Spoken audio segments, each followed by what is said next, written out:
অবশেষে দিনটা আসলো, রাখি পূর্ণিমার। দিদি ভাইয়ের কাছে রাখি পড়ছে। এমন কোনো দিন নাই যে দিদি তুমি আমাকে রাখি পরাবে না। এই বন্ধু এই শত্রু, মানে কি সব সময় রাখি নি। ও বলতো আমি তোকে পরাবো না, ও বলতো না তুমি আমাকে পরাবে। তারপরে হ্যাঁ, আর এই হচ্ছে ওর ছোটোবেলাকার বন্ধু, গার্লফ্রেন্ড, সব কিছুই। তারপরে দেখো আরেকটা দিদির কাছেও চলে এসছে, ও দিয়া দিদি।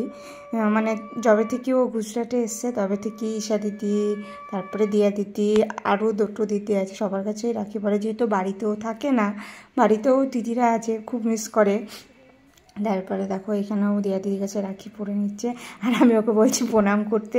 ও যে সব সময় আমাকেই প্রণাম করতে হয়, আমাকে কেউ প্রণাম করে না। ওর খুব ইচ্ছা ওকে কেউ প্রণাম করো। তারপরে এইদিকে একটা ছবি তুলে নিলাম। কী বলো তো, সেদিন বেশি ভিডিও করতে পারিনি। সেদিন যেহেতু পিঙ্কিদের বাড়িতেও পুজো ছিল সত্যনারায়ণের, মানে তাড়াহুড়ো ছিল, কোনো জায়গায় গিয়ে বসিনি। তারপরে দেখো আশীর্বাদ করে, তারপরে দেখো ছোট্ট একটা বোনুর কাছে শ্রীনিকা, ওর কাছেও রাখি পড়েছে। তারপরে এই দেখো সৈনিকা দিদির কাছেও রাখি পড়েছে। এখানে ভিডিও করা হয়নি যেহেতু এদের বাড়ি পুজো ছিল।